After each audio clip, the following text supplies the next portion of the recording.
Administrator Kyle Snyder.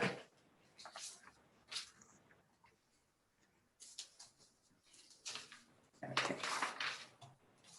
And going further, do I have an approval of the November 10th, 2020 regular town meeting minutes, the November 24th board work session minutes, and the financial and treasurer's report as of November 30th, 2020?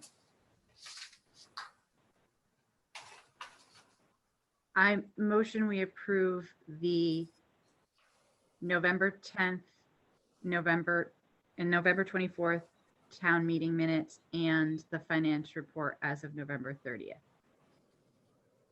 Have a second? Second. Aye. Aye.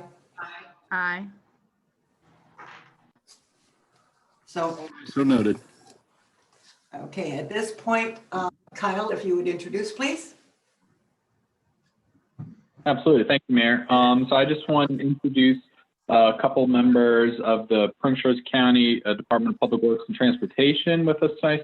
Ms. Gwendolyn Clerkey, I know, is with them, and I think I see in the Mr. Dwight Joseph as well, and I'm not sure if a couple other of the team are here as well, but I'll let them introduce themselves. Good evening to everyone. My name is Gwen Clerkley. I'm Deputy Director for the Department of Public Works and Transportation. I have with me tonight Mr. Dwight Joseph, who's our construction manager for the Office of Engineering and Project Management. He manages all of our capital construction. And Kate Mazzara, who's our Associate Director for the Office of Engineering and Project Management. And so that we can expedite time, we'll save any questions that you have for Kate and Dwight. And I'll turn it, first and foremost, I want to apologize that we were not on your November 24th meeting. That was my error. I was on vacation and didn't communicate well with the team. So I do apologize for that. But I'll turn it over to Dwight Joseph and have him to give you an update on the Upper Marlboro levee project. Good evening, everyone. Hope all is well. Just happy to be here with you guys tonight.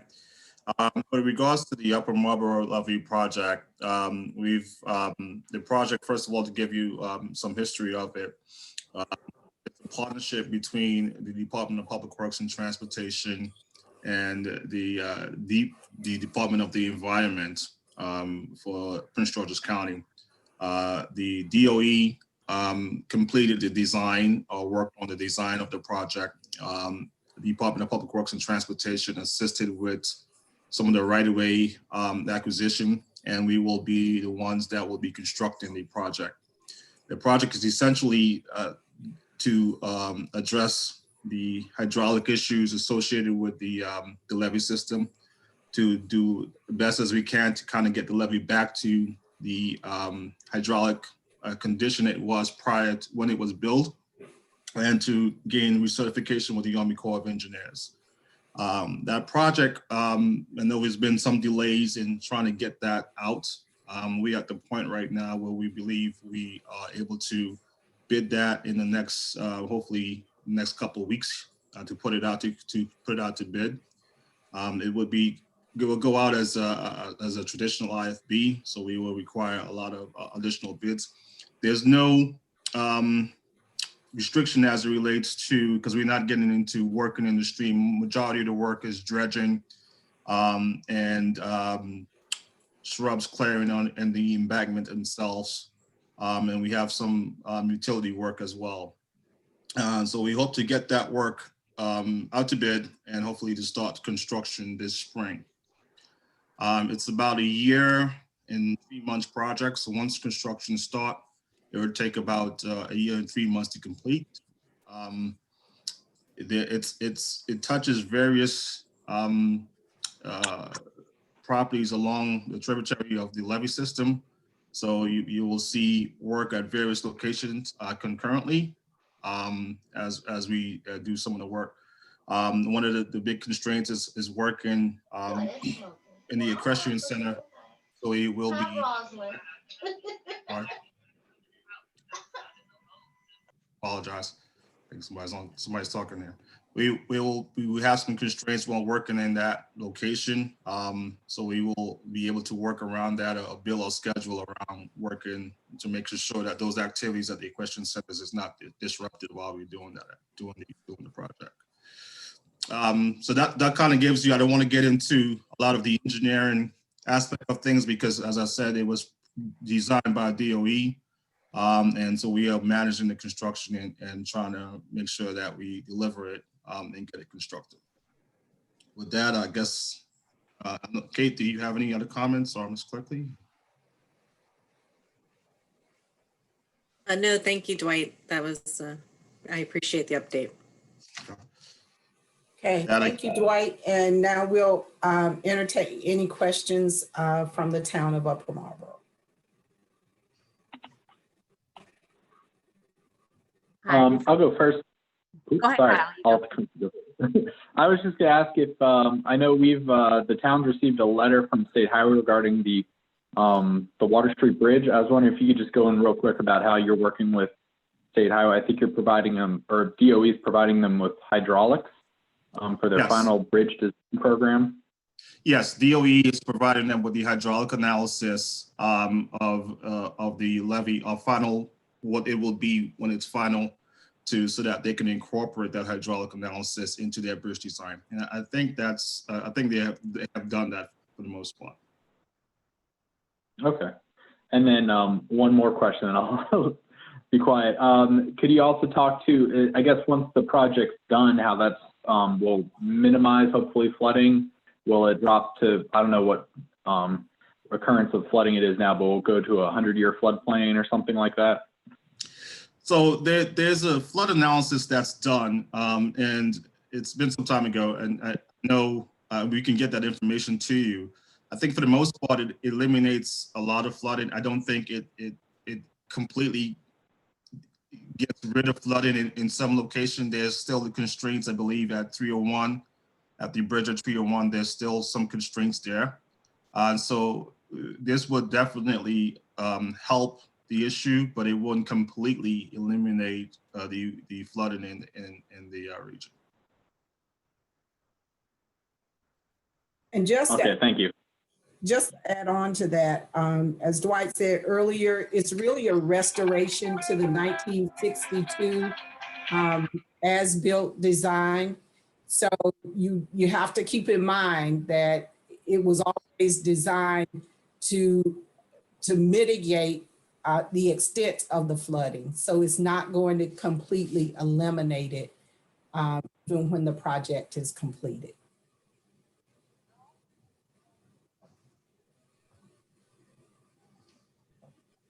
Other questions?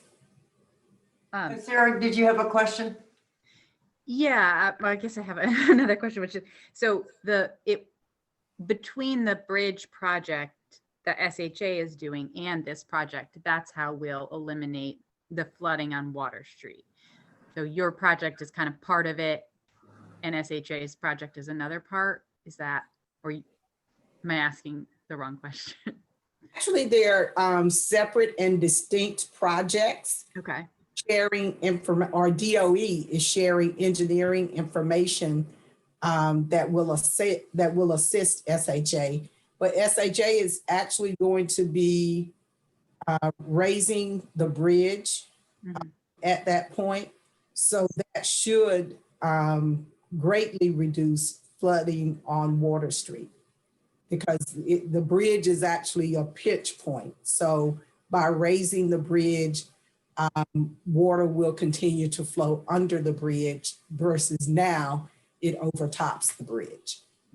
Okay. Thank you. You're welcome.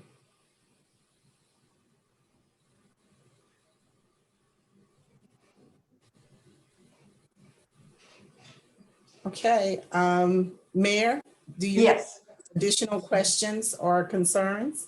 I am just very happy that it's going forward. I think we have flooded like 6 times already just this fall. So it's a very welcome project for us. and a long-awaited project. And the sooner it gets done, the sooner we don't have to rename it Underwater Street.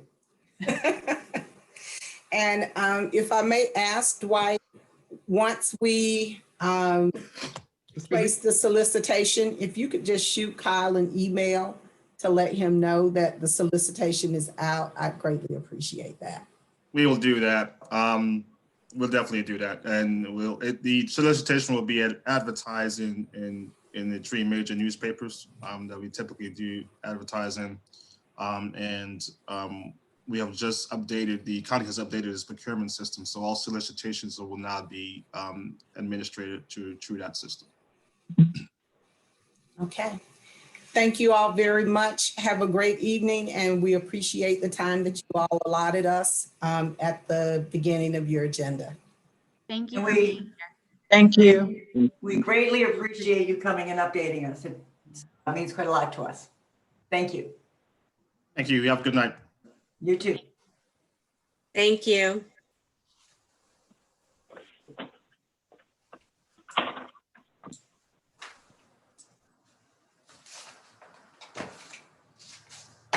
Okay.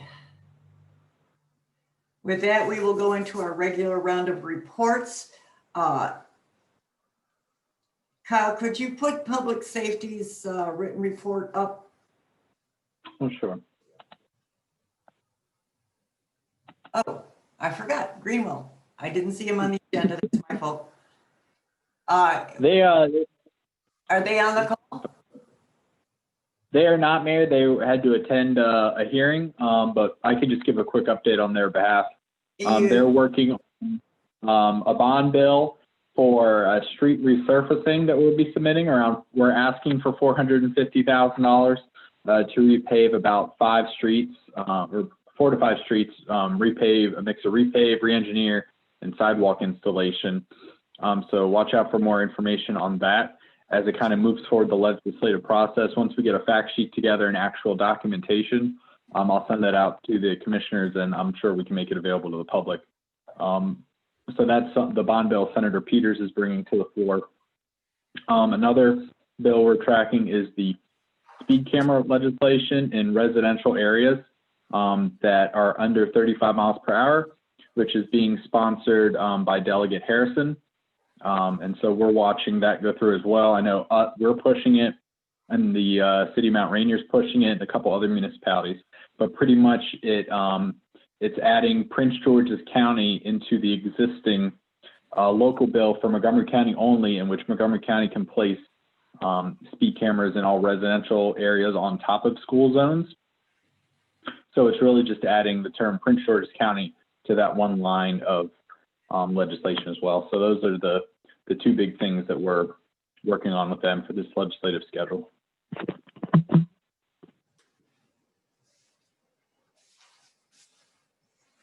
Okay. Chief's public safety report. He is unable to be with us this evening. So if you have any questions or concerns, you can either go ahead and voice them now, and I will relay them to the chief, or answer them if I can.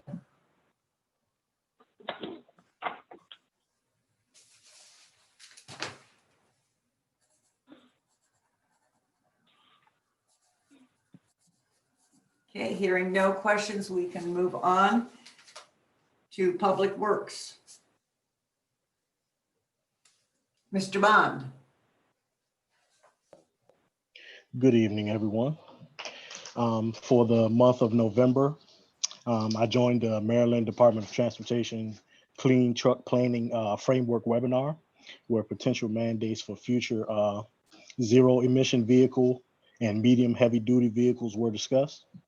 I also attended the first ever DPW&T Virtual Snow Summit, where we had presentations from various members of WSSC, Prince George's County Fire and EMS, and of course, DPW&T. Maintenance and beautification, our crews began performing our last round of site cuts townwide. In addition to the site cuts, we are aerating, seeding, and fertilizing those sites as we close them out. We received a complaint from one of our vendors about low-lying trees along the alley side of Old Crane Highway. And to rectify this, 2 trees were removed and the canopy of 3 trees were pruned to provide clearance. Lastly, our zero-turn mower was returned from Kohler with all issues resolved and hazard lights fixed. Street and sidewalk repairs, the pedestrian upgrade of the intersection at Main and Water Streets was wrapped up with the completion of the sidewalks. And we had 2 parking meters struck by motorists. One remains operational and was quickly erected, whereas the other had a new pole erected and the sidewalk repaired. For weather-related activities, we had 2 large-scale rain events in November, one of which flooded the Public Works office. We had ServPro come out to mitigate any potential issues, and both rain events closed the Water Street Bridge for an extended period. November also had a series of high wind days, which resulted in down limbs along Old Crane Highway. For refuse accumulations, for bulk day, solid waste things going to the landfill for the month of November were 5.45 tons. And accumulations for yard waste, things going to MES were 3.80 tons. And we also had 2 dump body rentals for the month. That is about it for me, unless anyone has any questions, comments, or concerns. Any questions? All right, thank you very much. Thank you, Mr. Bond. Finance is next. Will? Sure. Good evening, everyone. So for the month of November in finances, everything looked pretty good, pretty solid. Of course, as we anticipated for the first few months of this fiscal year, we're starting to see a small amounts of decline on our parking meter revenue. This is something that we've all been preaching, and I think we're all aware of some of the things that we're going through with the surges and the COVID-19, and obviously the lack of individuals that are coming outside of their homes or that are handling business at the courthouse. So we are seeing a slight decline in that area as far as violations and citations being ticketed to those individuals that are parking their vehicles in the downtown area of Marlboro, the town of Marlboro. We did get a little bit of money in for grants, not much, I believe $336, and that was more so, I believe, to the census grant. We did receive some monies in for a highway user fee from the state as well. And actually today I just received some other additional monies for financial corporation tax. So I think that was Comcast that had paid some monies for that. So that's something that we'll see for the December Treasurer's report. Just to go back up as well, for the totals of fines and licenses and permits, for everything, actually, I apologize. Moving forward, I'll make sure that each line item has the budget versus actual percentages, so that we can know, so everyone can know what percentage where we stand at where we're currently at within the fiscal year. So for fines, licenses, and permits, that bottom number is 24% of the budget. So of course, we're coming up on, well, we're pretty much in month 6 of this fiscal year. So there may need to be some adjustments in that area. We're lacking some revenue there. So that's only 24% thus far. Intergovernmental is at 25% as well. However, I do think that has opportunity to creep up once we start to get some of that financial corporation tax monies in and some of the highway user money in as we continue on within the latter stages of the fiscal year. And moving forward with taxes is an area that we've been able to see a large amount of money come in. Of course, that's a good amount of our budget. Right now, we're at 64% of what we budgeted for collected for taxes, and that's taxes in whole, as real estate taxes, personal property taxes, and income taxes. Just looking at income taxes right now, as you can see, we budgeted $160,000. The reason we did that was number one, we wanted to make sure we get 160, and anything on top of that was additional gravy, of course. And it looks like, well, not looks like, it is that the actual numbers just came in at 259,000 thus far. Of course, that number is going to continue to creep up. And the reason we did lower it was because of COVID-19. We knew that a lot of people were unemployed. We did not know, of course, how many people would actually return back to work. So there is some positive news there. That's about 64. No, sorry, that's over budgeted. I'll get the obviously 100% over budgeted, but that's an area that we'll be readjusting as well. Going to the expenses, I think I said, I apologize for repeating myself, but I really say this often. We really don't step outside of our normal or monthly realm of spending. We do everything that we need to do to make sure that the trash continues to get picked up, the lights continue to stay on, the employees that are providing the services to the residents are still being compensated for their hard work and time that they put in for the town of Upper Marlboro. So there isn't anything additional on the expense side. We do have a couple large, well, not a couple, but I would say one large payment coming up with our debt service payment for financing of the vehicles that we did roughly about a year or two ago. So that's something that's going to be coming up in the new calendar year. I think that payment is due in January. But that's pretty much it on the expense side. Looking at our profit and loss, as I mentioned, 26,000 came in for fines and licenses. Just that last month in November, 126,000 came in. And the expenses, general government, there was $45,000 that was spent out.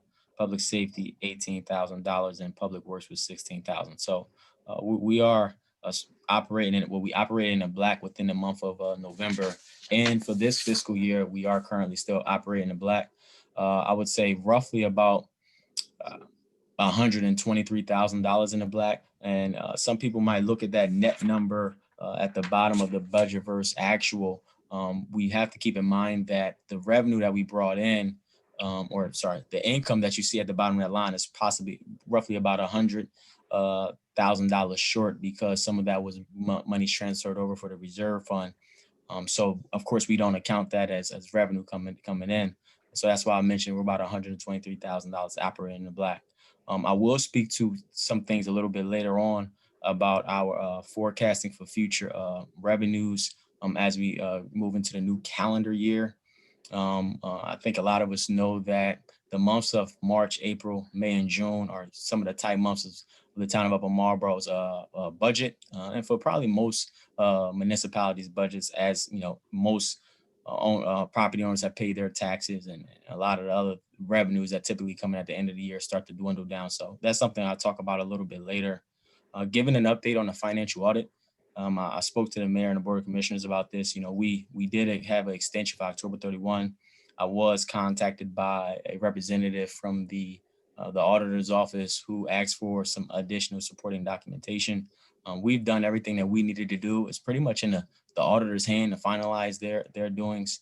I understand that the auditors and many other auditors or CPAs may have been experiencing some difficulties with either some of their workers may not all be in office working from home, or a lot of people are recording their last minute taxes as well, since the government had added some extensions to individuals filing their taxes as well.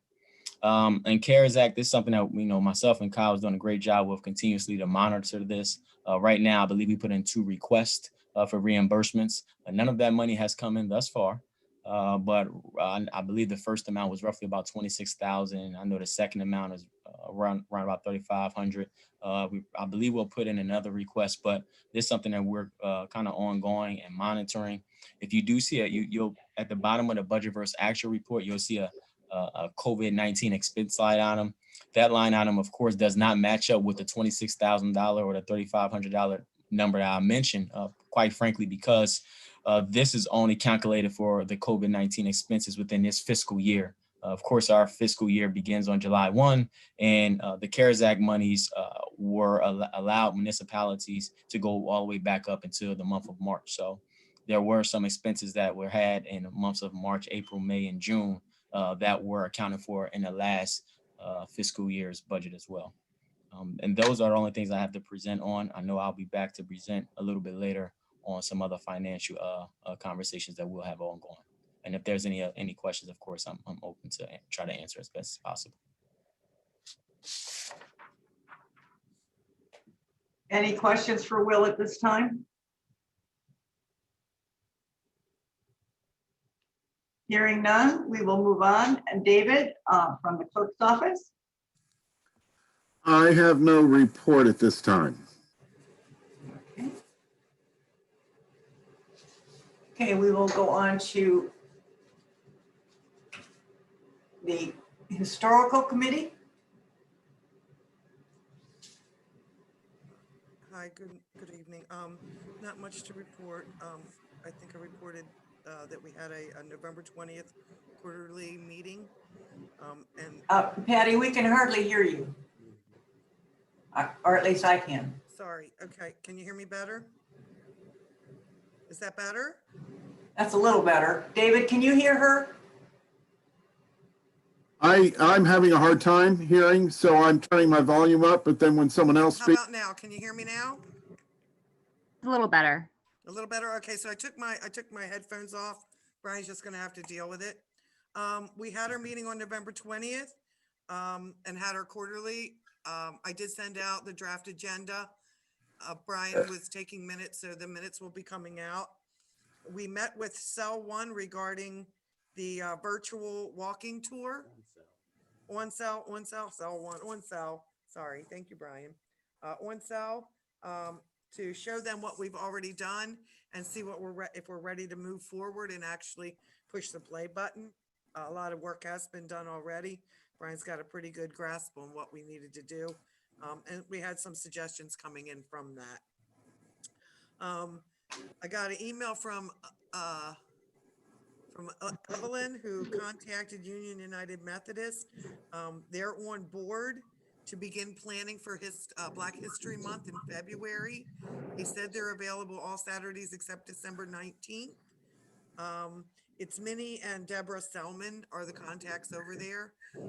So I've reached out. I'm having her reach out to see if they actually want to do it this Saturday so we can get a jump start on it, even if it's just a kickoff meeting.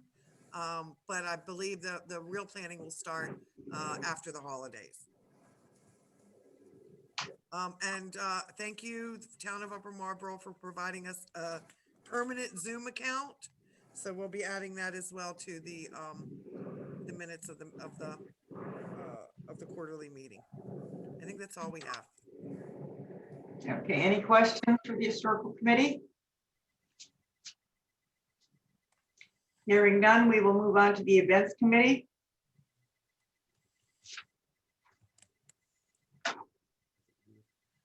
Is there anyone from the Events Committee here today? I'm checking to see if Jeremy's here. If not, I can I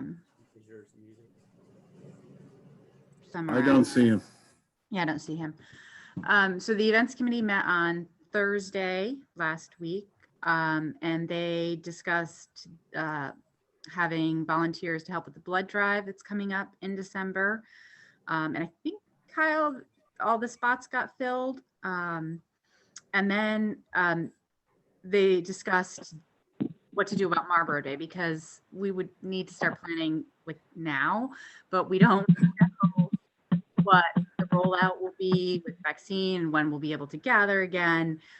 So a couple ideas kind of got floated. One of having it be something smaller that doesn't require the same level of planning, or kind of pushing it back into August or something, so that we could still do something if things move forward and we're able to have a big festival by August. Maybe we'll know in a few months.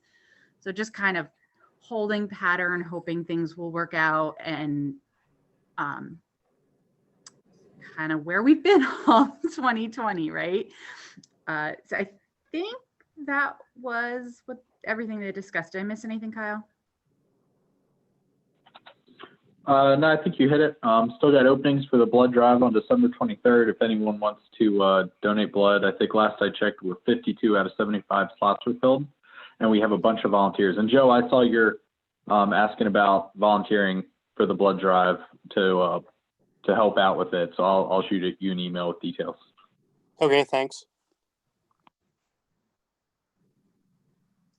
Okay. Just from what I've been gathering through the updates and what have you, I'm fairly certain Marlboro Day will not take place in May. Yeah.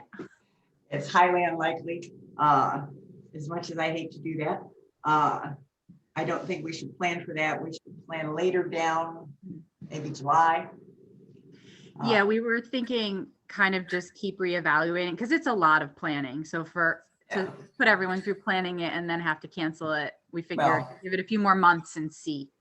Yeah, And I then- don't see anything coming, even with the vaccine. You'll still have the disbursement of that, which will probably not get done as efficiently as it could. So I'm pretty certain we probably are looking more into the July, August area at that. Yeah, we're remaining hopeful. And we said they said, sorry, they said Habit. at least if nothing, maybe by fall, they can still have the trunk or treat as normal, even though we really want to have Marlboro Day too. We at least have something to look forward to. Oh, well, I'm sure that there will come a time during the summer that we can do a lot more than we have been doing. But it's just going to depend on how this vaccine goes through and how it's dispersed. Again, it's just a carryover, wait and see from 2020. Just, I just wanted to interject a little bit. Because we were doing a walking tour, which did not consist of a lot of people, should we begin planning maybe a walking tour on Main Street and maybe have them have something just for the community and our town, as opposed to something that brings in everyone? We could certainly look into that. The only where you run into difficulties with that is if a lot of people think they live here that really don't, as you know, the town being as small as it is. I would like to see more of our constituents here take that tour to see just what was here. And that would be a wonderful idea. And if you could work with the events committee to get something that might, be feasible to do on maybe a shorter tour, just hitting the highlights. We'll have a meeting in January and maybe some other meetings, and maybe we can just discuss other ideas that we can do something with the townspeople if we can't do it for the greater Upper Marlboro area. Okay, that sounds like something we should be able to pull off. Okay, next up is sustainable communities, and Evelyn is not feeling well this evening, so I told her I would talk in her stead. We are still waiting for approval of the grant requests that we have put in, which should be forthcoming in January. We did have a meeting with the several of the business leaders in town on the 1st of December. They aired some of their concerns and I aired some of ours. So it actually went very well. I think we will be seeing a little more participation from them, and they do want to participate, and I stress the need for community things in partnerships with the town, and I think we will see a lot more in the future than we have in the past. And then the CERT team, do we have anyone from CERT here today?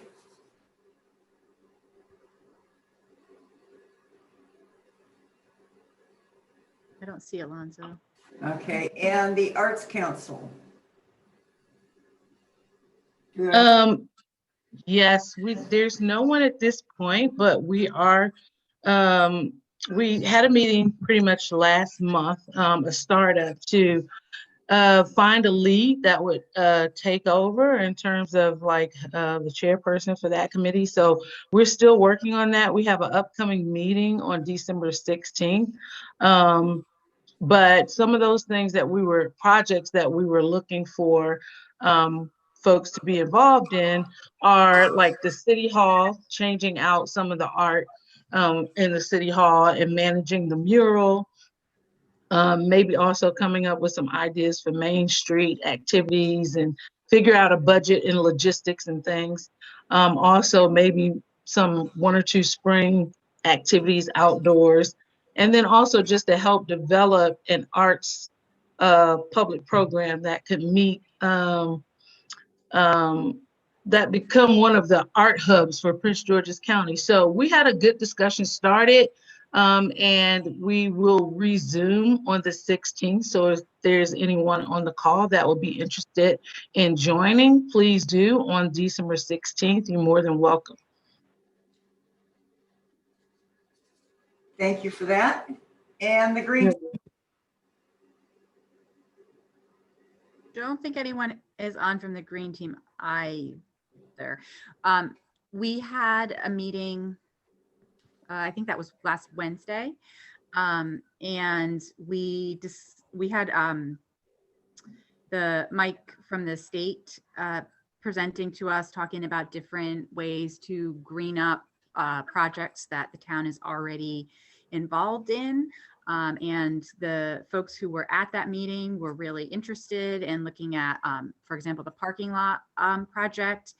And we actually talked about using greening the parking lot project as kind of a way to get more interest. So if we can kind of create, I'm always with the maps, but create like kind of a map, put it out on Facebook and say, hey, this is the new parking lot that the town is looking to put in, and the green team is looking to be involved in how this project can have water retention and be a green parking lot. Send, color in this map, send us your ideas, come to our meeting so we can discuss it, just kind of as a fun way to maybe get more people interested. I think they were also talking about trying to do projects and maybe encouraging the county to do some projects on their property. So Kyle and I have some maps to get to them, and they're going to meet again in January and hopefully move forward with some of that, because we do need more involvement in that committee. Right. I noticed that when I went through it initially, we had done quite a number of things already. And so we had a fairly good head start to begin with, with the solar panels on the roof and what have you.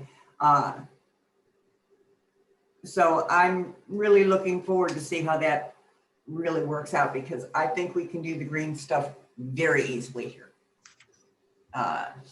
This town lends itself to being green. Okay. And we will move to the commissioners' reports. Sarah, do you have a report? I have 2 things. Janice, do you have anything? You're up there first.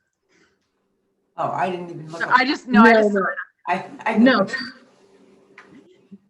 No, you're fine. You're fine. Thank you. Thanks. So I attended a GARE, the Government Alliance for Racial Equity, introductory meeting. Unfortunately, I had to just call in because I was having some technical difficulties. So it sounds really interesting. They provide a lot of training.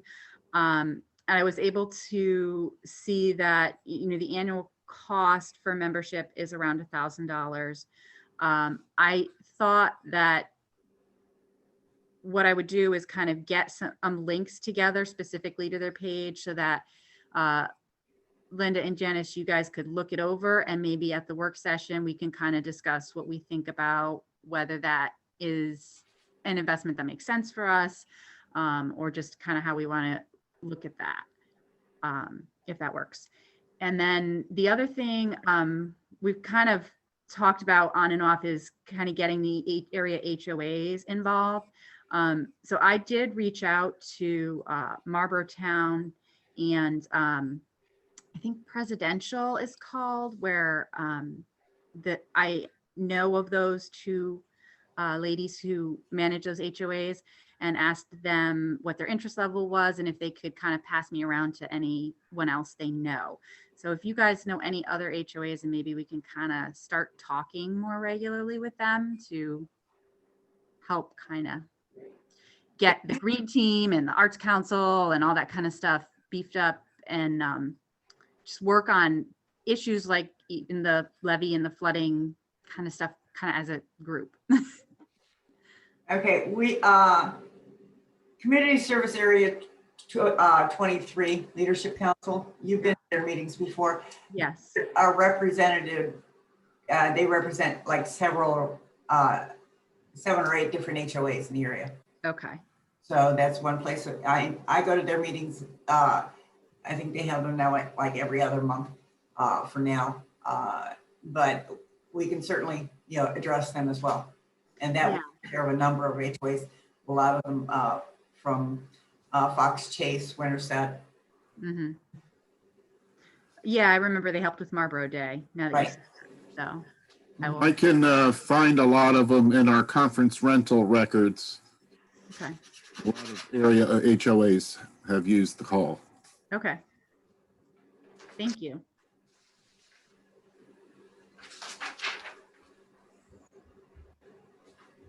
Okay, and Janice, you're good? I wanted to talk about, just share that. I know last month I had an incident where some individuals were coming through, well, on my property and actually just standing around. So I made a 311 call, and I am seeing more and more of that in the area. So I'm really thinking about talking maybe in our work session about a neighborhood watch program and restarting something like that back up, so that people are more willing to make phone calls, even if it's, I know that Chief normally says, and he does say that we should be calling 311, but I do receive calls from people in the neighborhood that are seeing activity and are actually afraid to call because they don't want to give their name. So I just want to really revisit something that will help at least the community, the neighborhoods, feel a little bit more empowered to do something other than, nothing. So I've had a few people just call me a couple of times, at least in the last past, I would say 2 months, like, well, let's just say 5 weeks. So someone called me twice about a situation that occurred, and dealing with cars. So it could be, I don't know if it's car theft. I don't know exactly what it is, but I really would like to see the citizens feel more empowered to be able to do something about, some of the activity that is being seen in the area. So hopefully we can touch bases on that a little bit more, like in our work session. Okay, I can bring it up with Chief. I can have him reach out to you, and you can give him a little more detail possibly. And we can come up with, I have brought up the neighborhood watch with Chief before. I think that can work, but there are perimeters that we would have to work within. Okay. So I will bring that up to Chief at our next conversation. And I think, just to interject real quick, I think the number Chief wanted everyone to call was the non-emergency police line, the 301-352-1200. Yeah, and that number seems to be, sorry, Kyle. That is right. And that number seems to be, you're on hold quite a long time. I was really surprised when I had to make a phone call. So, I mean, just, hope people hang in there and know that someone will get to them, because I was transferred over from one number to a different number just to make this, report. So I really kind of wanted to hear about it to see if it made it actually to our monthly police report. So I don't know which category that will fall in on this report, but hopefully when I'm able to speak with him, he'll be able to point that out. Do you remember the date that you made the call? I do not, Mayor. I do not remember. It was in November. Okay. And I think it was closer to Thanksgiving. All right, like closer to Thanksgiving, but And just a tip, if you're on hold on the non-emergency line, just some background heads up, the 911 emergency call takers are the same ones who take the non-emergency calls. It's just the 911 calls come through first. So if you're on hold with non-emergency for a while, you can just hang up and dial 911 and tell them it's a non-emergency. Just heads up for everyone. It's all handled by the same dispatchers. oh, really? Well, thank you for that.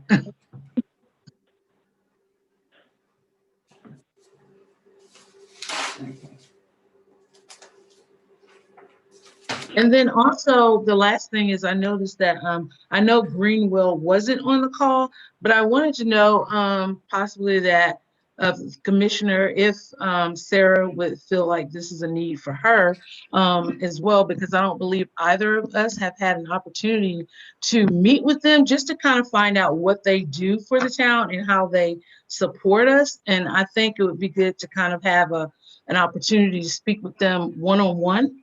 Just to get that information so that we'll be able to properly speak to some of the things that they're doing for us. One commissioner will require an open meeting. Kind of like when Kevin made the presentation. Correct. So I could see if they're call together. Yeah, we're heading into legislative time, which is going to be a little difficult for them. But I'm sure we could work out something to have one of their representatives at least sit down and talk with us. Okay. The session closes in February. Is that right? They're in a special session right now, but the real session starts up in January. So they're in like a micro quick session now. I don't know when it ends. I'm guessing sometime in mid-December, and then they'll pick back up in early from January until March. But the mayor and I were actually on a conference call with them today, and they were talking about how different everything is. But I'll reach out to them and see if maybe the December work session could be a good time for them to meet with the board, discuss some stuff, and just that way you can hear one-on-one what the legislative priorities are coming up for January and the micro session that just ended. So I'll reach out to them. That makes sense. Thank you, Kyle. Okay. Thank you.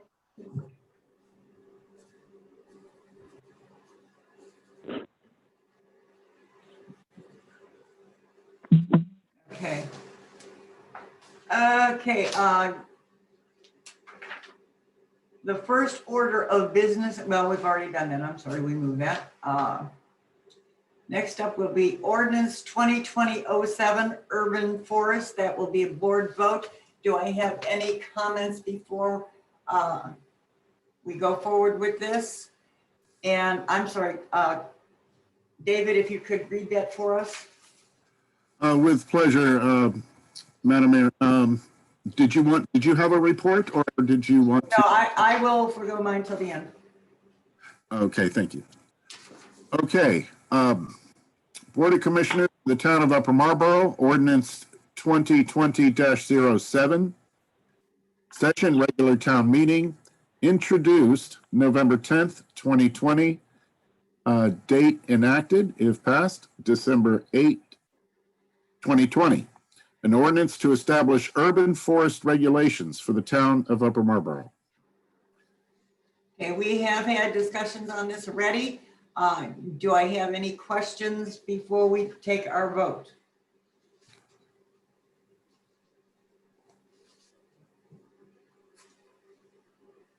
Okay, hearing none, do I have a motion to pass this ordinance or vote on this ordinance? I'm sorry. I motion we vote regarding ordinance 2020-07 urban forest. Do I have a second? Second. Motion and seconded. All in favor? Aye. Aye. Aye. All ayes, so noted. Okay, the next item would be the declaration of emergency 2020-05. This is an extension of the declaration of emergency that we already have. We're just trying to keep hopefully a little ahead or up with the state of emergency for the state. And it is just an extension of what is already in place, if I'm not mistaken. Is that correct, Kyle? That's correct. Yeah, we're pretty much extending it along with the state. They seem to be extending in 3-month intervals, and we're doing the same. The current declaration expires at the end of December, so that's why we're passing it now to extend it through the end of February. But everything's pretty much the same, except the addition of, I think after the discussion with the businesses, one of the initiatives come out to kind of help them through as the courthouse is shutting down a bit more now, was reserving up to 4 parking spots for carry out only, 15-minute parking carry out. They'll be spread through Main Street. Right now we're only proposing 3, but that 4th one is just in case it's really popular. So that's the only real change from this declaration versus the other one. Temp staff continue to work in the office 1 day at a time, so only 1 staff person in the office at a time. Everyone else is working remote, and just all the other precautions in place as well. Can I just So, ask- okay, thanks, Sarah. I had a question about that. In terms of the 4 spaces, how long will this be in place in terms of the support needed to help those other businesses? So how long will we have this enacted with the spaces? It's sure. So the spaces go along with the emergency declaration. So either we could end the declaration at any time, but currently it's set up to expire on February 28th, 2020. So 3 months out. Yeah, so there can either end it early or they could extend it through the spring. However, it shows up there, but right now it's set up through February 28th. Okay, so are these, I know you said they were sprinkled throughout on Main Street, so there's no designation for them right now? So that, Correct. how will they know where they can actually park? You know, that's So we have, once the board approves it, we have signs designed with our printing company on corrugated plastic that'll be installed on the parking meters. So they have, it'll say Town of Upper Marlboro, reserved parking, 15 minutes. The meters will get shut off. And at the bottom there, it says expiration February 28th, 2020. So everyone knows this isn't a permanent thing. This is just through February unless the board extends it. So we do have 12 designed 12-inch by 18-inch signs that'll be zip tied to the parking meters. And then the businesses will be told. Yeah, the businesses are aware that this is a temporary situation. They asked just for, each one to have a spot for their customers to zip in, 15 minutes max, just to pick up. And it's not really going to hurt us at this point, since parking is not a whole lot of people on there. But I think that it's a good gesture for the town. It puts that out there. And again, the end of February, we will reevaluate, and if we need to continue it, we can think about it at that point.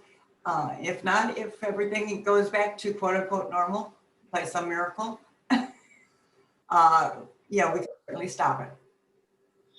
So you know what, I was just wondering, because I know like Lido's, they have like parking that's right there on parking for their client, for their client, for their restaurant, for the people that patrons.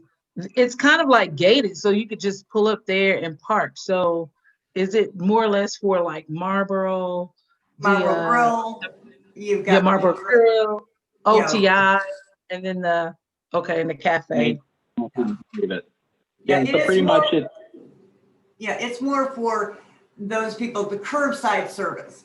For example, like if you listen to Domino's, they will bring it out to the curb. Well, there's no curb by Domino's. It's across the street. Right. Mhm. So, it gives them a designated space for, a customer to say, I'm in curbside. Instead of saying I'm 6 spaces down the street. Right, got it. So pretty much we have one space for every 2 restaurants minus Lido's. So one will be down near Domino's and Marlboro Grill. One will be in front of Crave It on Main and Main Street Coffee. And then, one will probably also be used by China Taste. And then we have one down near OTI. So that's where the space locations will be. Okay, thank you. So are they marked like for specific restaurants? And so 2 questions, like, are they marked for specific restaurants? And the 4th one is kind of if those 3 restaurants in the middle sharing really need 2 spaces. Is that? Exactly. Yeah. So they're not marked for a particular restaurant. We did put their kind of logos on the signs, but it doesn't say reserved for X, Y, and Z. It's just 15-minute parking. That's how so it could really be for any bit. Like if someone has to run into Kumon real quick, or someone has to run into I think there's a Polypearl boutique down near OTI. So it's really just 15-minute parking, but we're just kind of helping advertise the small businesses. That makes sense. But the heavily used parking spots are the ones that's directly in front of the courthouse. We're not going to take any of our premium parking spots. These are all ones that are, I guess, underperformers. You could say based on our parking system data. And sorry, I'm just thinking about equity and evenness and the distribution. And so where over by Lido's, are we going to kind of, has Lido's agreed to kind of, if people call for their curbside, to say, hey, don't park in that spot or something, just because they do have all that space. And then there's the Marlboro Grill spot or Domino's spot. I mean, not that it's the spot, but you see what I'm saying? Absolutely. So I think the one thing we have going over there is Marlboro Grill is not open for dinner. So that kind of helps offset that whole situation over there. And also Lido's doesn't have its side parking lot is actually owned by Valerio. After they own pretty much from their kind of outside seating directly back. Right. So it's people are using Lido or the Valerio lot. But that's kind of how we figured it one space to share between those 3 restaurants, because Marlboro Grill will be the morning crowd and then Domino's and Lido's will be the evening. But we haven't talked to any of the businesses about etiquette or anything like that. But that'll be something we'll work out with them once this is passed and the signs get delivered. And we kind of we'll send an email to all the businesses like, look, this is how you do it.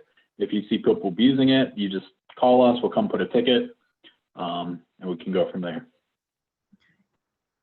All right. So, and then Linda, you and Evelyn will have to hear about how any kind of issues as we go forward. Trust me, we will hear about it if there's an issue.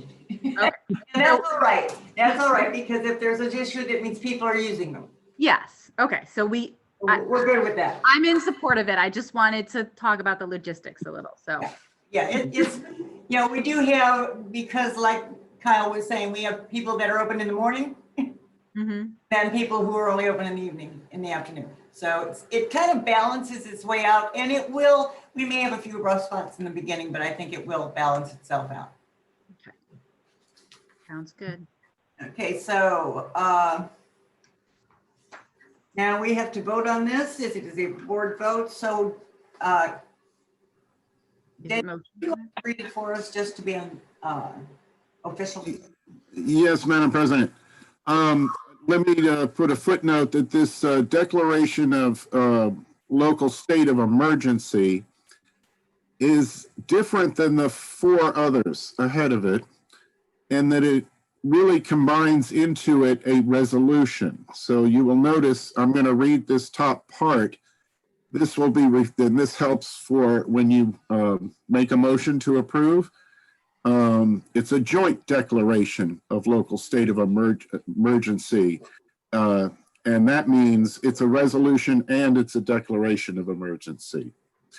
Okay, so this, the town of Upper Marlboro, Maryland, joint declaration of a local state of emergency, town emergency order number DOE 2020-05, and resolution number 2020-26 RES of the town of Board of Commissioners of the town of Upper Marlboro, extending the local state of emergency initially issued on March 25th, 2020 through February 28th, 2021. Do I have a motion?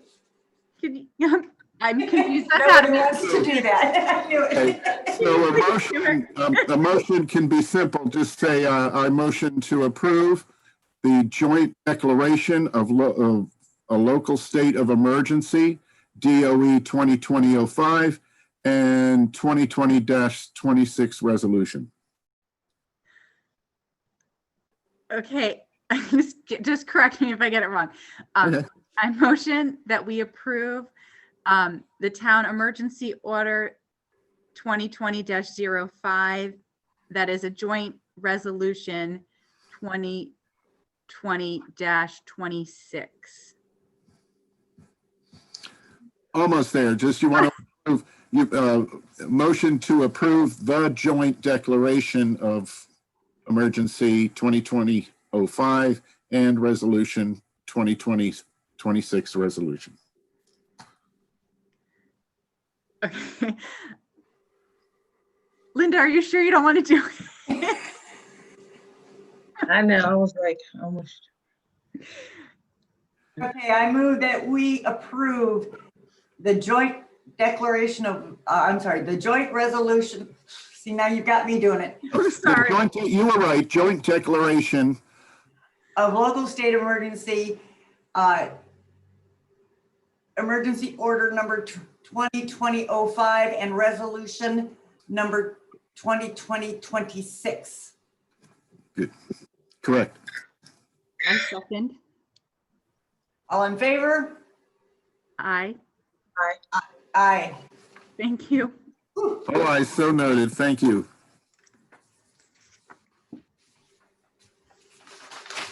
Okay, that will conclude that. We will go into our next presentation, and before doing so, I will basically alert everyone that this is a presentation. We can take your comments, but there is not a discussion period for this. It is a presentation only. The discussion phase will come at the work session. So everyone has been waiting for it. Will the town FYI 2021 budget update? Good evening again. I hope everyone isn't waiting for it, but here we go anyway. So, every year actually it's probably early this year, but every year we usually do a mid-year recap or overview of what the prior 6 months or the first 6 months of the fiscal year has done thus far to the budget, where we stand. And typically the town has always done, I think last year, no, we did one last year. Typically the town's always done a mid-year adjustment as well, to try to reallocate the funds to make it more blend in together before the year-end adjustment. So today we're not really, these are not anything that I'm proposing or recommending for any types of mid-year adjustments or anything for FY 2022 for the next fiscal year. This is just simply something informational as we look at where the town currently stands, so a little bit of how the town got here. I'll be some form of brief, I guess, on what I speak to. I hope that the presentation gives you enough vision from the previous years and where we are now. So I'll do my best to kind of to give all of the information that I've been able to come up with. So as you can see right now in the presentation overview, I'm just going to speak on a few things. It'll be the history and its highlights, some of our current positioning and our potential next steps. As the mayor had mentioned, we're going to probably discuss a little bit more in depth in a work session as we kind of go in depth internally on what are some of the things that we might be able to do after we go through this presentation. So Kyle, next page. So Important highlights. So for myself, I was not here, obviously, in FY13, which began in 2012, but that was one of the areas where I wanted to start back at, just to look at some of the numbers. And there's a reason why I did that, honestly. But of course, the town of Upper Marlboro, like many other municipalities, are required to pass a balanced budget. So the town has always passed a balanced budget, no matter whether their numbers are numbers on the revenue and or expense side were accurate. If they really align with some of the past historical data and or what some of the future projects we're approaching, they always pass the balanced budget. So the town is phenomenal for doing that. Of course, the Board of Commissioners has stayed steady within doing that. Looking at the actual financials from FY 2013 to FY 2020, our last fiscal year, you'll see within this presentation, they stated that the average amount of revenues that the town received is about $929,000. And on average, the amount of expenses that the town has put out is roughly about 1.2 million. Now, we'll say that in FY 2013, the town was not putting out as much money as we put out now. I think a lot of that, since I've been here, is more so towards that. At that time, the town found ways to just stash money. It wasn't a lot of money that they had to put out, though some of the things that they needed to put out were requirements. They found ways to continue to pass the buck down the road. So that's why a lot of their expenses in those years from FY13 to possibly about FY16 or 17, I think that's why some of those years on the expense side were a little bit lower. You'll see that our most recent years have increased. I mean, we'll talk through that within the presentation, but I really do think it's for great cause. There were some income tax errors that I'll speak to a little bit later in the presentation. The town did receive a good amounts of monies from earned income taxes that we currently don't receive now for the most part. So that's something I'll dive into a little bit later as well. Fixed tax rates and residential on the residential and commercial side. This is something that has been kind of an ongoing topic since I've gotten here. Not because I've brought it up, because other individuals have brought it to my attention. Tax rates really were not touched and or adjusted for decades. However, in FY19, the Board of Commissioners decided to kind of separate the two classifications. So separate residential and commercial. For a long time, they all were taxed under the same tax classification, and that the Board of Commissioners at that time decided to separate the two. That way, if they needed to raise one or the other, they didn't have to affect both if that's what the Board of Commissioners chose. So that's something that did happen in FY19. Just to give you an idea, the residential rate when they were the same were 0.24%. Once they split the two, the commercial and the residential, they left the residential at 0.24% and they increased the commercial side of real property taxes to 0.52%. There's also another tax called the public utility tax and the business personal property taxes. So business personal property taxes was something that stayed the same within that transition.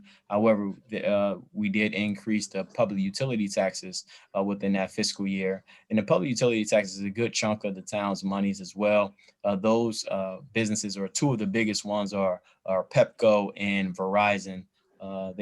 I know last year they roughly bought in about $350,000 just within those two entities. So that brings a good amount of money into the town's budget. And with that, we'll talk a little bit more on the tax rates as well.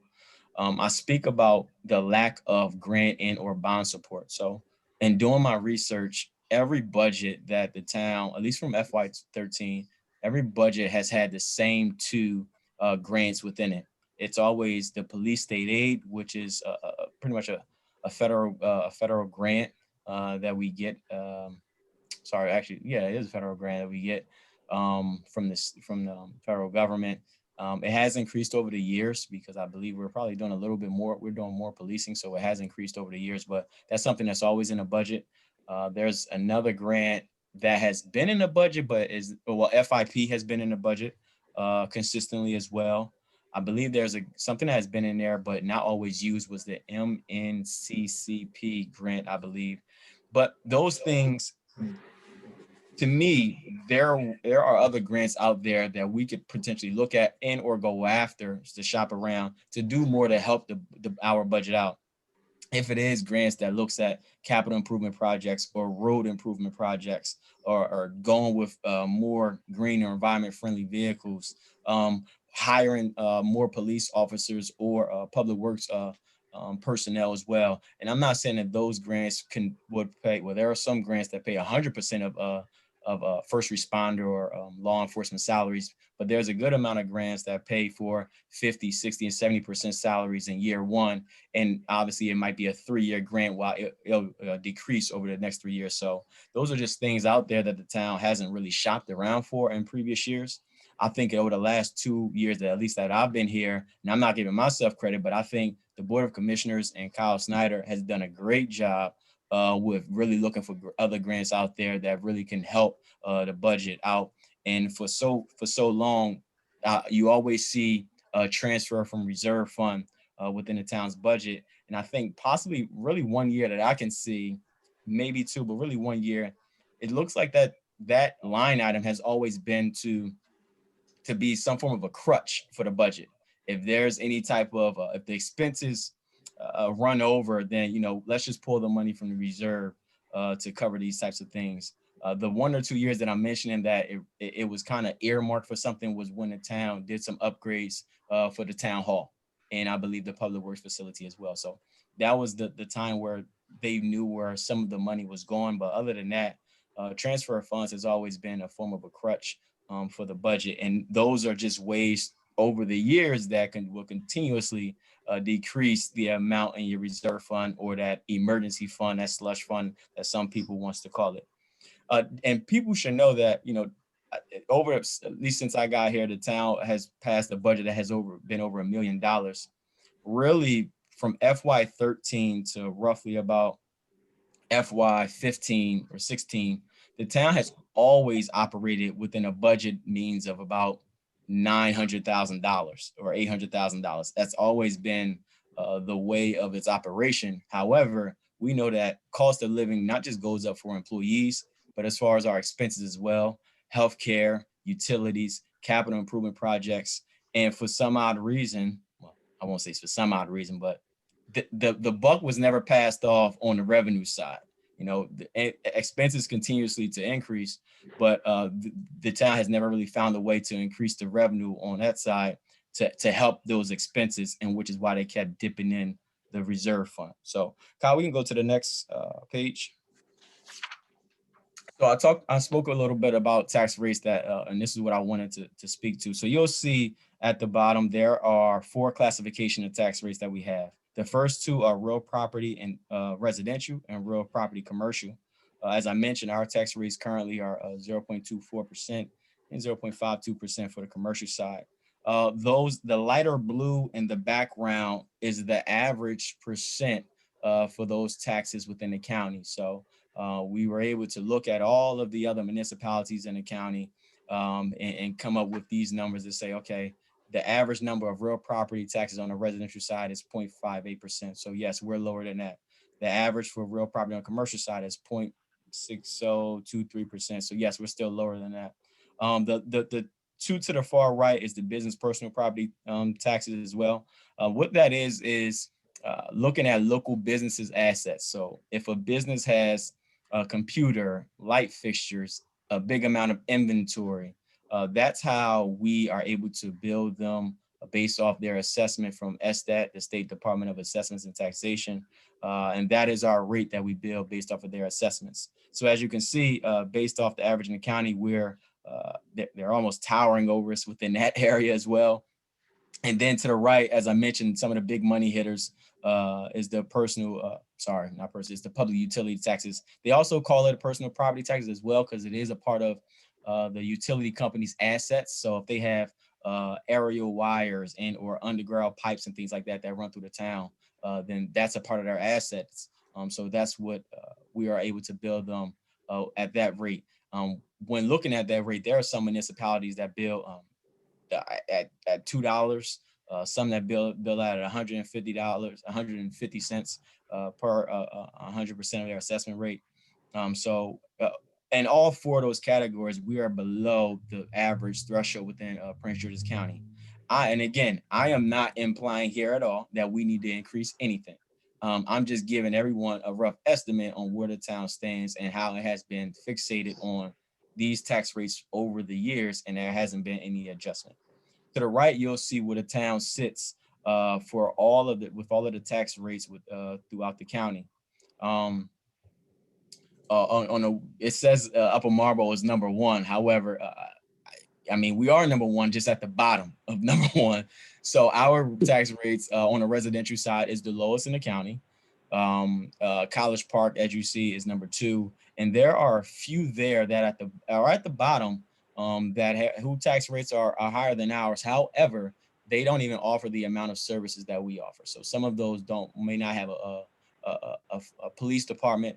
Some of them might not offer the same amount of services that our public works department does as well. So, and those are a lot of the areas that Kyle has been able to look into as far as, what are we doing differently than a lot of these other municipalities, and we're still charging some of our tax rates are lower than some of the other municipalities. So those are a lot of the things that we've been trying to dive into to make sure that our numbers can stay the same, or if we have to look at other means of finding other creative ways to generate revenue within the town. So this is something that's on the Prince George's County's website, and I believe the State Department of Assessments and Taxation's website. So though it's in a presentation, you can also be able to see those tax rates looking at all the other municipalities as well. So Kyle, we can go to the next page.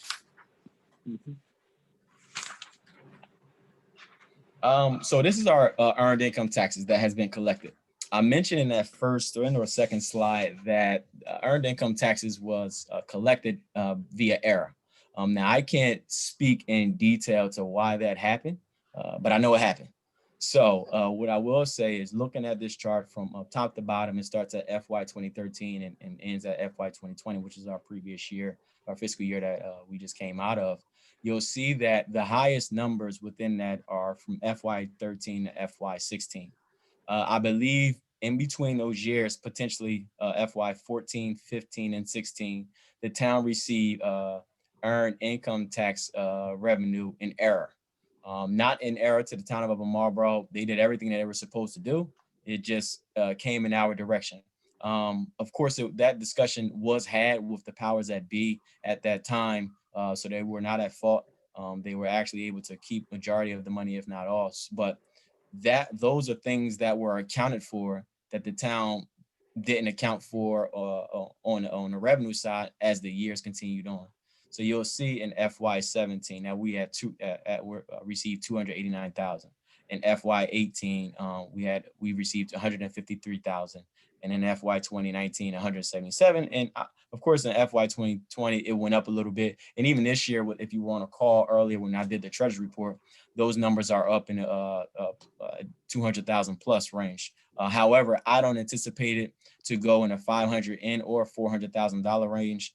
I know in the month of December and April, we don't receive earned income tax monies from the state. So those are going to be 2 months that we're going to see a lack in revenue, most certainly. But just to give you an idea, so in FY 13 through FY 16, it was an average, of course, of $423,000. As you can see, the 506,000 was the highest, and the 330,000 was the lowest. From FY 17 to FY 2020, the average of money of earned income taxes that we received was $212,000. Of course, you can see that the highest was 289 and the lowest was 153. That's roughly about a $200,000 gap that the town of Upper Marlboro has lost in revenue, and it has not really accounted for as the years go on. And again, I say this, that the town, of course, still has employees and experienced and well-established employees that we try to bring on to the town of Upper Marlboro. We still have insurance and benefits to pay out. And I'm not just speaking of insurance, employee benefits. The town has public property that we have to account for, and workers' compensation and things like that we have to account for as well, while also paying our Pepco bills to keep the lights on. while also doing things that fill potholes and whatnot, and continue to cut grass around the town just to keep it beautified. So those are a lot of things that continues, again, on the expense side to increase. And that $200,000, roughly $200,000, has yet to really find its way on the revenue side. Kyle, we can go to the next slide. As far as the data for the town's budget, I mentioned that the town has always operated roughly within about an $800,000 to $900,000 range on its revenue side. In expense side, for the most part, over the last few years, starting at FY 2016, you'll see in a dark blue that the town's expenses has exceeded its revenue. Now, FY 18, of course, I don't want many people to get alarming. That was that year that the town put out a good amount of money from its reserve account to assist in improving the town's offices. So a good amount of money went to that for those projects. However, when I looked at reducing some of the money that went out, the town would have still ended the year in the red. So right now we're carrying in the black. I do think that moving forward within this presentation, I'll speak a little bit towards what I see for the near future, for the year end. But these are the actual historical data what the town's budgets has looked like within the past few years. How we move forward. So our current position, as I mentioned before, like most budgets and or government entities, our revenues just come in at the top of the year, and it always looks great there. And then you have to find how at the near end, how you can move money just to make sure that you're continuously paying for your insurance and benefits, continuously offering the services that we need to offer to the residents. So those are things that as those months come about, that the Board of Commissioners will continue to consider and look at. But we know that all our real property obligations are typically met in the beginning of the year, and businesses pay their annual fees for services normally. The pandemic has caused a good amount of cloudiness within the budget. I mentioned that earned income taxes was up. However, we anticipated that it would be down. So that was some additional gravy that we didn't look at. But when we look at it on the other side, our parking meter revenue is down.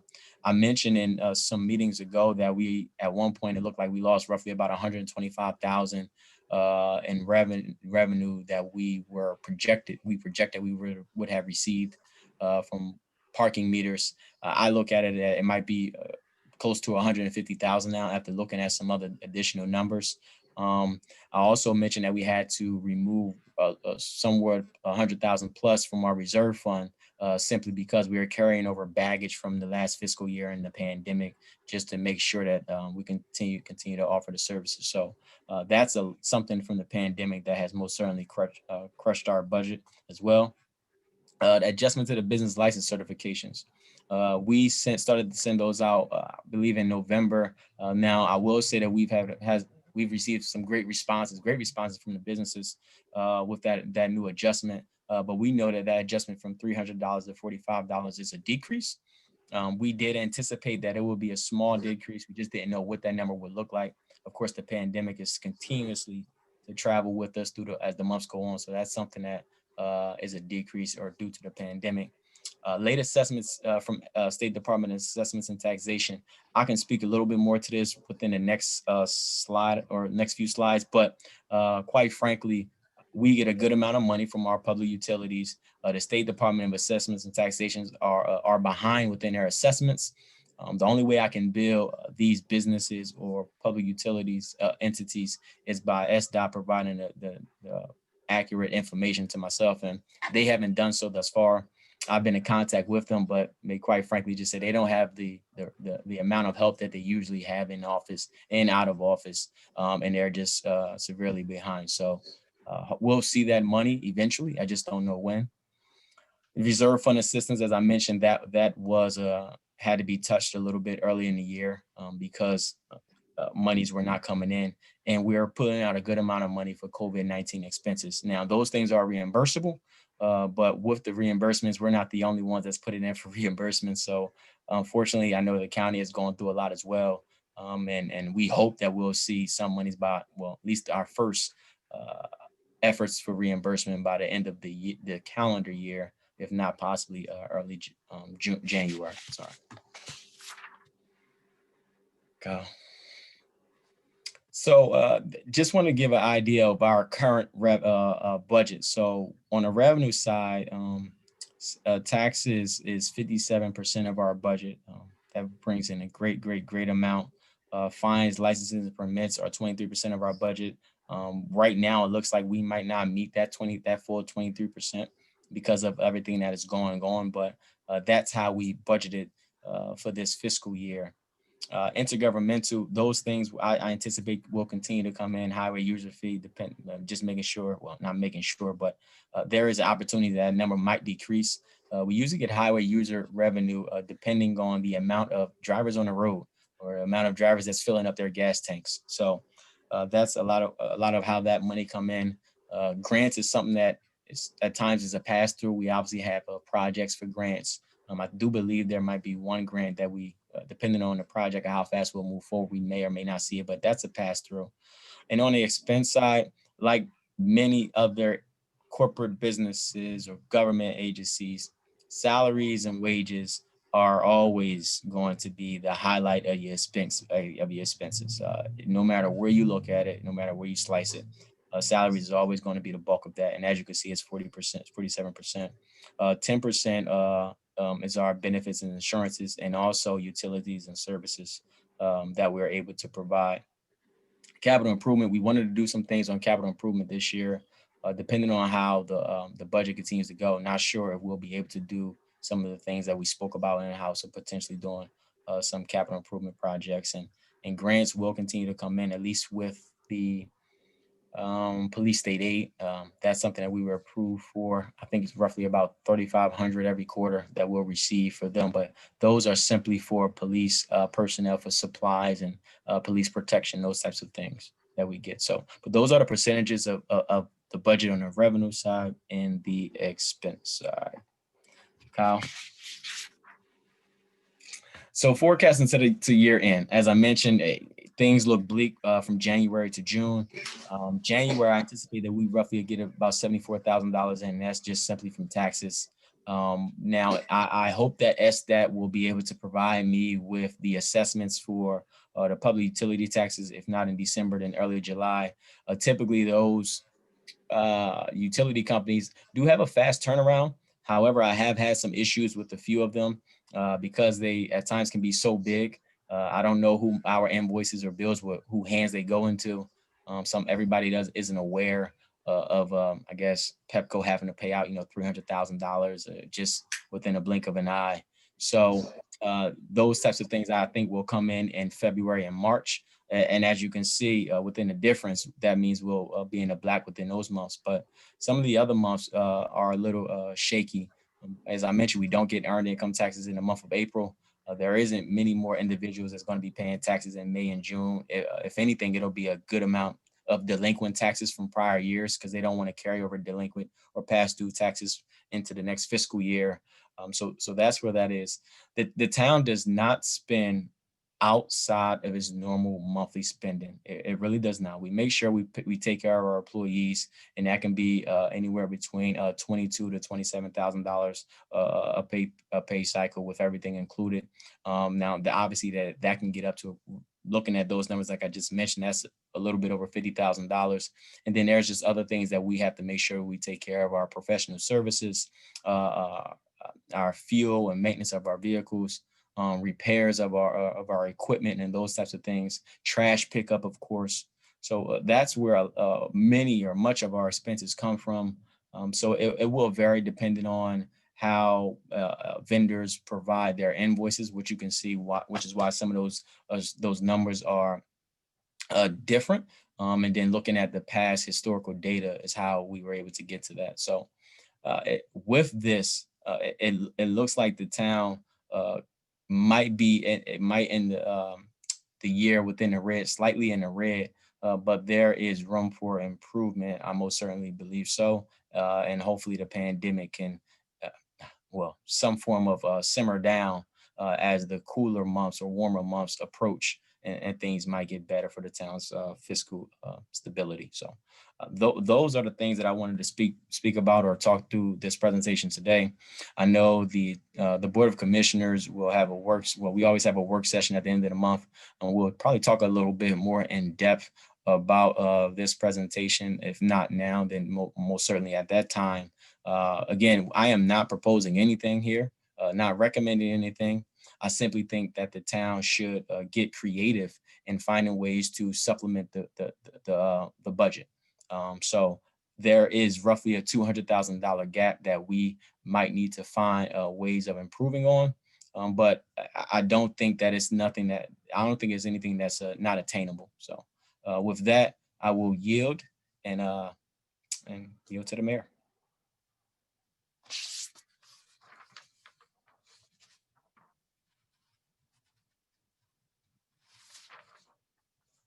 Mayor, I think you're muted.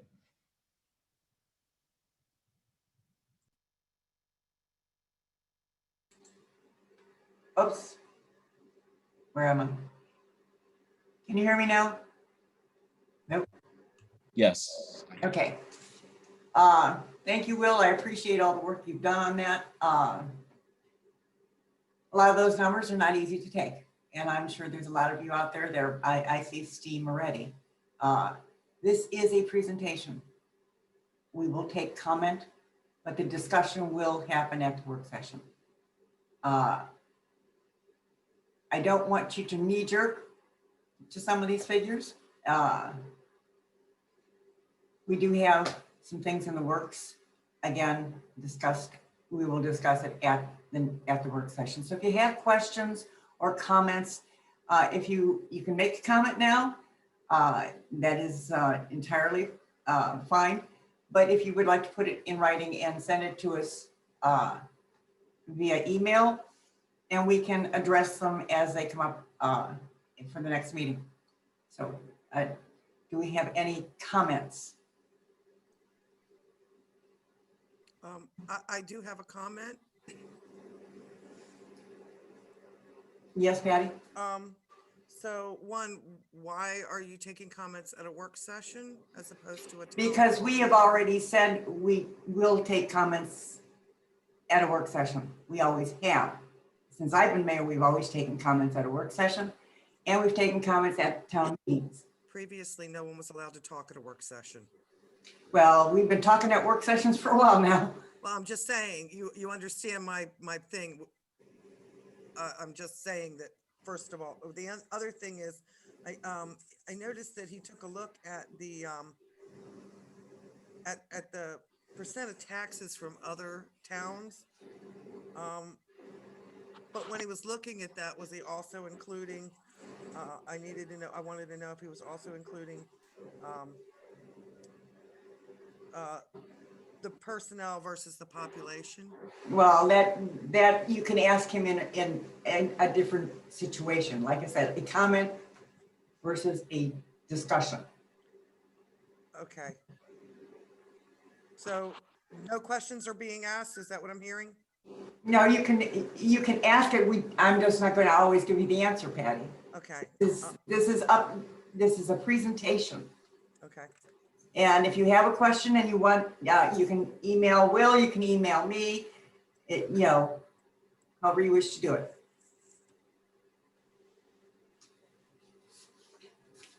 And plan on attending the work session. So any other comments? Yeah, this is Brian Calicott. Yes, Brian.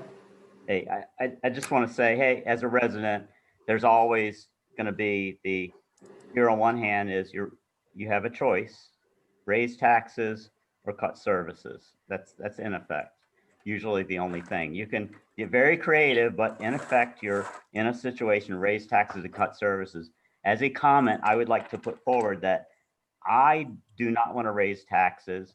And I think if I went around and plastered something on everyone's doors, if they had that choice, they might not to.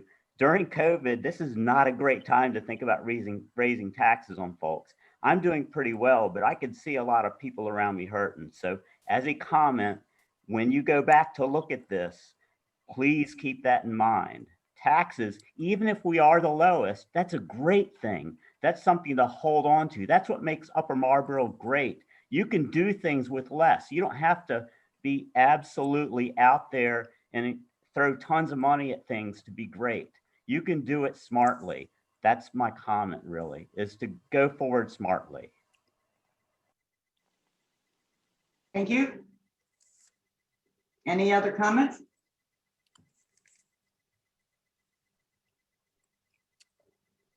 Hi, Linda. It's Monica from Marlboro Town HOA. How you doing, Monica? I'm good. How are you? My only comment is just hopefully that the town can be creative and figure out a way to be fiscally responsible, and also to ensure that we don't lose too many services and we are able to retain, in particular, our public works employees, because they have been doing an excellent job during COVID. And that's pretty much what my comment is. Okay.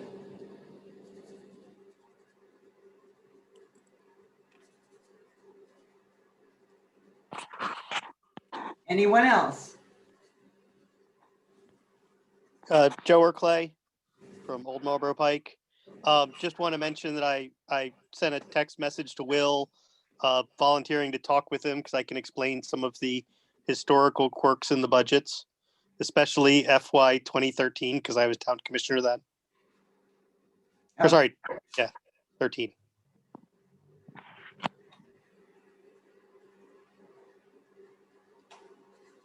Any other comments? I don't know, comment. I just want to say, Joe, thank you. I did see a message and I did reach back out to say I'll reach out to you directly. Yep.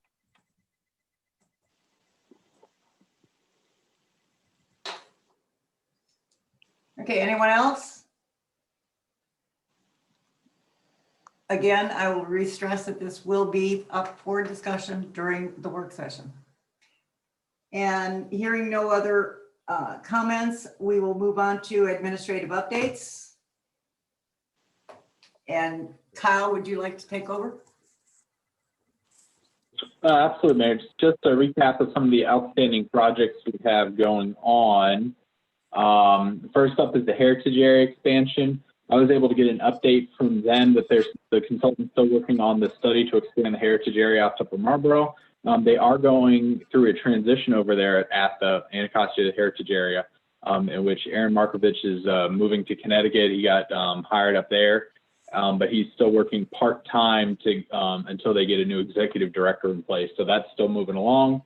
The playground construction, the board voted to extend the contract till January, or I'm sorry, till February or July, so that the permitting process can go through and the construction can be done in the springtime, because it was held up in permitting like a couple of our other projects and a lot of things countywide, just with the whole county trying to work remote. Work on the town financial policies, that's moving along. The Pepco vehicle charging stations, like I mentioned, I'm still waiting to hear back from Pepco and the county regarding the chargers that are being installed at the Showplace Arena. We obviously put in a request for it at the Church Street lot. I can't blame them that the Showplace Arena is paved actually, and probably sees more traffic and is a bit more visible. But obviously once we get the Church Street lot redone with the bond bill and whatnot, then that'll be a better opportunity to have those put in there. The mural grant application moving forward with the Arts Council, Main Street, Maryland, their office has been bogged down. They drew the brunt of a lot of the COVID relief funding, went through their office. So they should have an update for us in the next couple of weeks. We're appointing as an affiliate for that program, the Main Street, Maryland program, because we're under the 1,000 population minimum. Employee handbook, we're waiting on the HR firm to come on board once it's selected and all that. The town solar proposal is finally moving forward for the installation of solar panels at Town Hall to help to offset some electrical costs. So they're finally moving along in DPI, so hopefully we can get that done here in the next month or so. Parking enforcement vendor, just looking at upgrading our vendor from Passport, who we got back in 2017, to IPS, who does our parking meters. It would be at very low cost to the town because, like the Passport parking does. IPS would charge per ticket issued. They do the premium fee on top of that, so there's really no big cost to the town up front. It's really just buy ticket, and then we upcharge a premium on that. The levy in Western Branch grading project, we were able to get the county's public works out to talk about that. The annexation phases, right now we're in the phase to set up meetings with different individual property owners who have expressed interest. They just need more information. And it's just easier to kind of schedule meetings to discuss with them some options, the benefits, and all that. The town capital improvement budget plan. So as we look forward to the next couple of years, I know at the last town meeting I mentioned how I was working on a roadway survey. So that kind of morphed into what other things we're going to be doing on the capital budget side of things, including pretty much just about all of our streets except for two need some sort of paving work, storm drain, sidewalk repair, something done. So just planning those out, the priorities of those. Also things such as public works vehicles coming up for replacement. We haven't purchased a public works vehicle since 2017, and obviously they're on the road probably the most. So they're seeing a lot of wear and tear, dents and dings. So we have to start looking at replacing those. And also the fact that the current stake body truck we have now gets overloaded with yard waste every month. And they have to make multiple trips to the yard waste facility, police vehicles, and just everything. That's all going to be in that capital improvement plan that hopefully we can look at a draft at the work session in December, just so the board can kind of see the potential costs down the road, not just operational, but just to actually make sure the town does not fall apart. The 2030, I'm sorry, that should be the town 2030 vision plan. I'm not sure where that 2 came from. Just the vision plan outlining the town's goals and initiatives that we can work toward. We're being drafted by Commissioner Franklin and myself before we bring it to the board. And also just moving forward on the racial equality, the board agreed that they're going to be discussing that every work session. And also, I think the first partner we talked about was GARE that Commissioner Franklin mentioned earlier.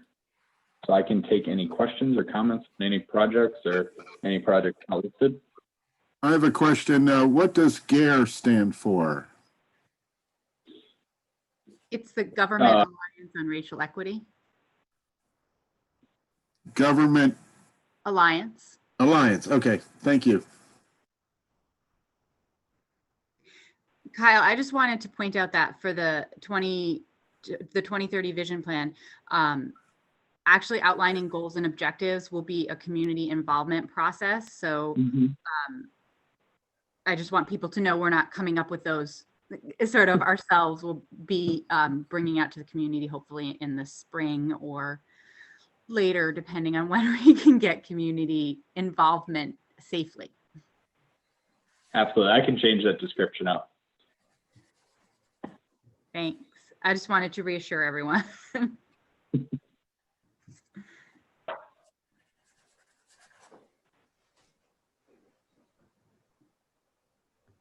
All right.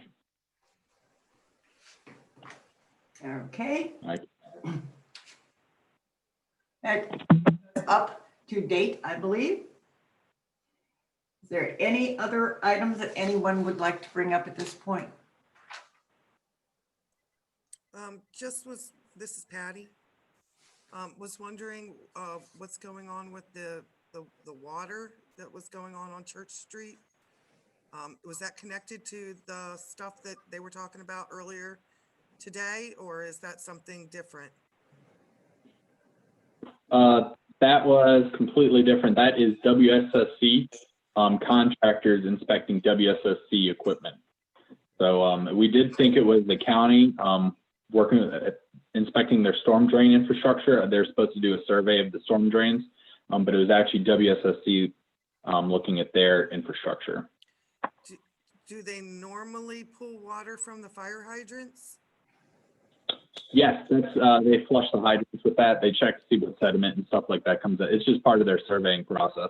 Okay, fine. Thank They you. open it up, see what comes out and stuff like that. And it's called flushing the system. So it's a routine thing. So if something happens, you'll see a fire hydrant opened up and they'll flush it for a couple hours at a time, leave it running, and then close it back up.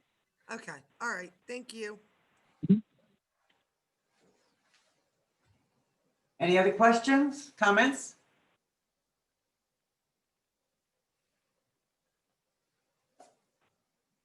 Okay, hearing none.